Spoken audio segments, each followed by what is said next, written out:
Suatu sore di pendopo pesantren, angin lembut bertiup, Kiai Salim duduk di atas tikar rotan, ditemani dua santri kesayangannya.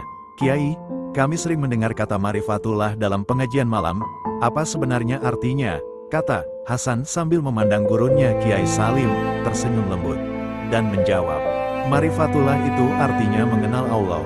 Tapi bukan hanya lewat buku atau lisan, melainkan lewat rasa hati yang dalam. Apakah mengenal Allah cukup dengan tahu nama-namanya, Kiai?"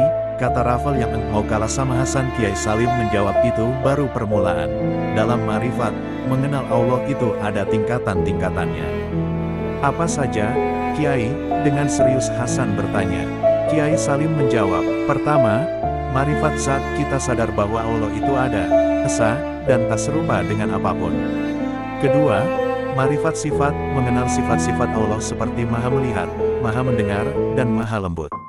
Ketiga, marifat perbuatannya, meyakini bahwa semua yang terjadi adalah dalam kuasa Allah, tak ada yang lepas dari kehendaknya." Raffi mengangguk pelan. "Berarti kalau kita susah atau senang, itu juga dari Allah ya, Kiai?" Kiai Salim menjawab, "Benar, Nak, dan kalau kita sudah sampai pada marifat yang dalam, maka kita akan tenang. Kita tidak mengeluh, tidak sombong, dan selalu ingat bahwa semua ini hanya jalan kembali kepadanya." "Lalu bagaimana caranya supaya kami bisa mengenal Allah dengan hati?" kata Hasan, dan Kiai Salim menjawab.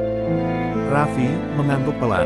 "Berarti kalau kita susah atau senang, itu juga dari Allah ya, Kiai?" Kiai Salim menjawab, "Benar, Nak, dan kalau kita sudah sampai pada marifat yang dalam, maka kita akan tenang. Kita tidak mengeluh, tidak sombong, dan selalu ingat bahwa semua ini hanya jalan kembali kepadanya." "Lalu bagaimana caranya supaya kami bisa mengenal Allah dengan hati?" kata Hasan, dan Kiai Salim menjawab, "Kalian sebenarnya, diri kalian bukan jasad ini, tapi ruh, dan ruh itu berasal dari Allah. Berarti mengenal diri sendiri adalah kunci mengenal Allah," kata Raffi sambil memandang gurunya. Kiai Salim menjawab, "Tepat sekali, Raffi, kata para arif. Barang siapa mengenal dirinya, maka ia akan mengenal Tuhannya." "Apakah marifat itu akhir dari ilmu?" kata Hasan yang antusias mendengarkan gurunya. Kiai Salim tersenyum, "Bukan akhir, tapi permulaan sebenar-benarnya ibadah. Ketika seorang hamba mengenal Tuhannya, maka ibadahnya bukan karena takut neraka atau ingin surga, tetapi karena cinta. Masya Allah, semoga kami bisa menempuh jalan itu, Kiai," kata Rafli sambil termenung. Kiai Salim pun menjawab, "Teruslah membersihkan hati.